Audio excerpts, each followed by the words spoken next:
Hello, my name is Emily Young, and I'm in the Human Services program at Liberty University, and this is my video presentation for my Introduction to Research class. The thing that I'm going to be talking about today is the research assignment topic, and the topic that I chose is about individuals or young people with disabilities or special needs as they transition into adulthood. That's something that a lot of people struggle with, and I just think that it's really important.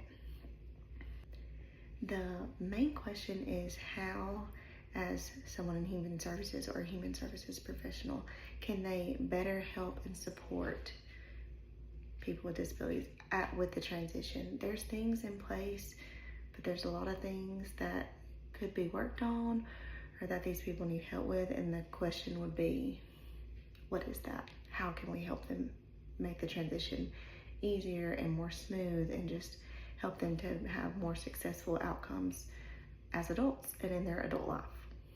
There's different pieces of literature or different sources that kind of helped me along the way. One of them is from Combs, and it's supporting neurodivergent and autistic people for their transition into adulthood, blueprints for education, training, and employing. I chose this source because it's specifically about helping neurodivergent and autistic people with their adulthood, transition. So spot on with the topic, and it focuses a lot on their education and their employment and their life skills. And the employment is a big one because a lot of autistic people or neurodivergents, they have the capability to have a job. They just need help. And they need help getting set up and someone to help them, kind of along the way to help them be successful. And this source kind of goes into that. It also talks about the importance of planning and collaborating with different support systems. So, people from their job, their families, their caregiver, anybody that's in their life, everybody kind of having the same goal, working together and meeting together to help this person be successful and have their needs met as an adult. Another source that I chose to use is from Dunsmuir. I'm probably not going to pronounce that correct. Dunsmuir, Dunsmuir. But it's challenges in planning transition to adulthood for young people who have special needs and disabilities. So, and it's from a managerial perspective. So again, right on target, right in line with what I want to discuss, what I would want to research. It specifically talks about communication issues, resources being limited, and services being inconsistent. So all very important things. The communication is huge. Everyone needs to be on the same page in order for someone to be successful with special needs. It's just very important. Resources, there, if you're in a big city and there's lots, just more money and different things, it's sometimes easier for people with disabilities to get the help that they need. And then if you're in a community that's kind of on the lower end, or things like that, it's hard. It can be harder for people to have the resources that they need, and also services being inconsistent. I know personally people that have struggled with this to no fault of their own. They'll be receiving services, a law will change, anything can happen, and their services will get paused or stopped altogether, and then it really throws them off. Consistency is everything. And so that's another really good and important source that I chose to go along with this research topic. And the last one that I would like to talk about is the Bible, because the Bible talks about specifically helping people in need. We're called to help people in need. We're called to serve those that are in need. We're called to serve people in general. But in Matthew 25:40, it's the truly I tell you, whatever you did for one of the least of these brothers and sisters, you did for me. So helping special needs is very close to God's heart. I think that's what he's saying. And it's close to my heart as well. And it has just even further fueled my passion and my desire to want to work with special needs individuals, especially special needs individuals as they transition into adulthood, because that's a major step in their lives, a major step. And their caregivers' lives too. They need support too, because It can be a scary time for a caregiver, a confusing time. Lots of different things come into play, so it's just important, and they need support. And I hope to one day help give them the support that they need. Throughout this course, we learned about 2 different types of research methods. The research method that I would choose to go with if I were actually conducting a research experiment or, on this specific topic would be the qualitative research. Sorry, I'm 6 months pregnant and I'm out of breath.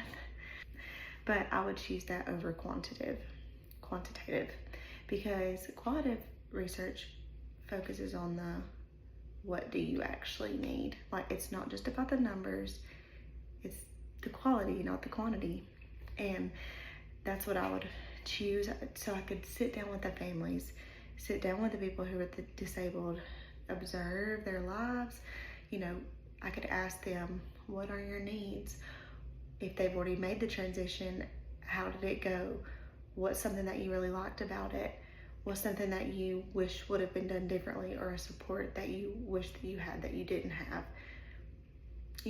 That would be why I would choose to do that. There's strengths and there's weaknesses to either research method that you choose, but for the one that I chose, some strengths that it has would be that it provides very detailed information. It's not just statistics and numbers, it's very detailed. It allows people to give you their personal experience, their own story, what they've been through, and it would help me as the researcher to better understand why something happened or what happened, and how can I help? And it's just more flexible in terms of I could schedule my interviews when I needed to and go in and observe when it was better for a family. It's just more flexible.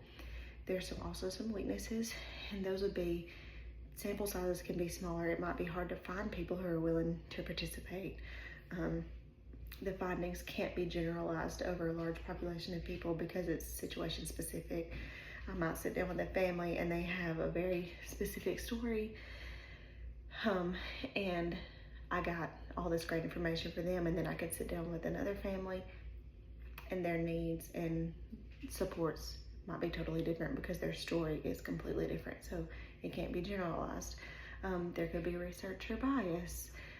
I could get involved and start seeing things from one specific perspective and get kind of blinders on and have a bias towards the situation.